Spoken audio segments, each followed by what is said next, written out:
നമസ്കാരം. ഇന്ത്യക്ക് തലയെടുപ്പായി തേജസ് യുദ്ധവിമാനങ്ങൾ ഉടനെത്തും.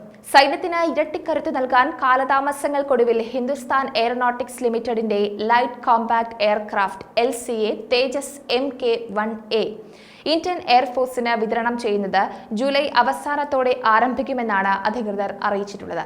2021 ഫെബ്രുവരിയിൽ പ്രതിരോധ മന്ത്രാലയം 83 തേജസ് Mk-1A ജെറ്റുകൾക്കായി HAL-യുമായി 48,000 കോടി രൂപയുടെ കരാറിൽ ഒപ്പുവച്ചിരുന്നു. കരാർ പ്രകാരം 2024 ഫെബ്രുവരിയിൽ 3 തേജസ് Mk-1A വിമാനങ്ങളും തുടർന്നുള്ള 5 വർഷത്തേക്ക് പ്രതിവർഷം 16 വിമാനങ്ങളും IAF-ന് കൈമാറേണ്ടതായിരുന്നു.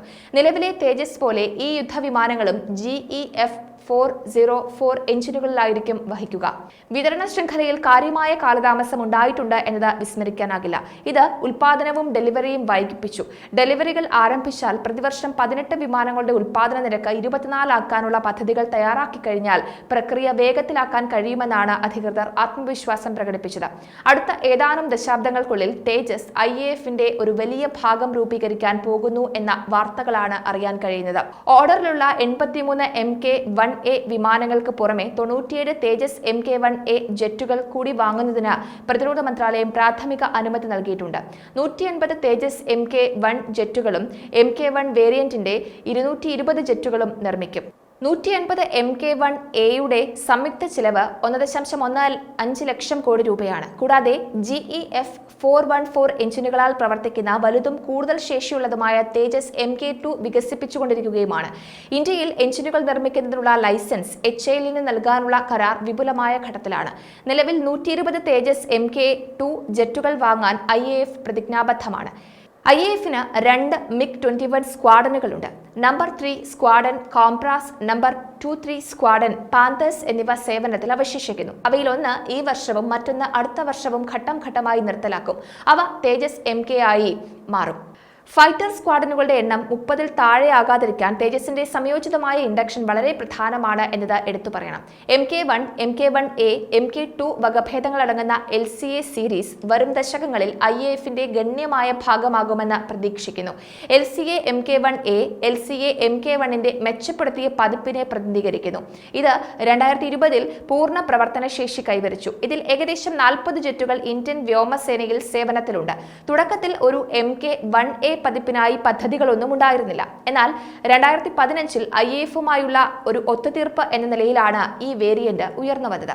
തേജസ് Mk-2ലേക്ക് നേരിട്ട് മുന്നേറുക എന്നതായിരുന്നു യഥാർത്ഥ തന്ത്രം. ഇതിന് കാര്യമായ ഘടനാപരമായ പരിഷ്കാരങ്ങളും കൂടുതൽ സമയവും ആവശ്യമായി വരും. തൽഫലമായി IAF Mk-1A തെരഞ്ഞെടുത്തു.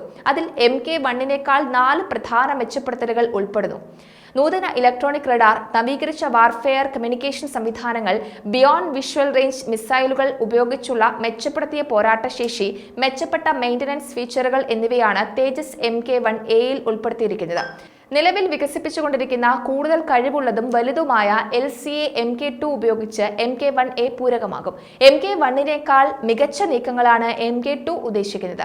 GEF-404 എഞ്ചിൻ ഉപയോഗിക്കുന്ന Mk-1A-യിൽ നിന്ന് വ്യത്യസ്തമായി Mk-2-ൽ GEF-414 എഞ്ചിനുകൾ സജ്ജീകരിച്ചിരിക്കുന്നു. ഇത് കൂടുതൽ ത്രസ്റ്റ് വാഗ്ദാനം ചെയ്യുന്നുണ്ട്. ഈ നവീകരണം Mk-2-നെ ഉയർന്ന വേഗത കൈവരിക്കാനും ഭാരമേറിയ പേലോഡ് വഹിക്കാനും പ്രാപ്തമാക്കും. ഏകദേശം 120 LCA Mk-2 ജെറ്റുകൾ വാങ്ങാൻ IAF പ്രതിജ്ഞാബദ്ധമാണ്. Mk-2-ന് ഒരു മെച്ചപ്പെടുത്തിയ കോമ്പാക്ട് റേഡിയസ് ഉണ്ടാകുമെന്ന് പ്രതീക്ഷിക്കുന്നുണ്ട്. ഇത് കോമ്പാക്ട് സോണുകളിലും ഒരു വലിയ ഫെറി റേഞ്ചിലും ദീർഘനേരം പ്രവർത്തിക്കാൻ പ്രാപ്തമാക്കുന്നു. ഇത് ഇന്ധനം നിറയ്ക്കാതെ തന്നെ കൂടുതൽ ദൂരം സഞ്ചരിക്കാൻ അനുവദിക്കുന്നു. 7.8 ടൺ ഭാരമുള്ള LCA Mk-2 6.5 ടൺ പേലോഡ് വഹിക്കുമെന്നാണ് പ്രതീക്ഷിക്കുന്നത്. ഫ്രഞ്ച് മെറ്റിയർ, മൈക്ക, സ്കാൽപ് മിസൈലുകൾക്കൊപ്പം അസ്ത്ര, രുദ്രം തുടങ്ങിയ സ്വദേശീയ മിസൈലുകളും Mk-2 സജ്ജീകരിക്കാനാണ് HAL പദ്ധതിയിടുന്നത്. IAF-ന്റെ പഴക്കം ചെന്ന മിറാഷ് 2000, ജാഗ്വാർ സ്ക്വാഡനുകൾ എന്നിവയ്ക്ക് പകരമായി Mk-2 പ്രതീക്ഷിക്കപ്പെടുന്നുണ്ട്.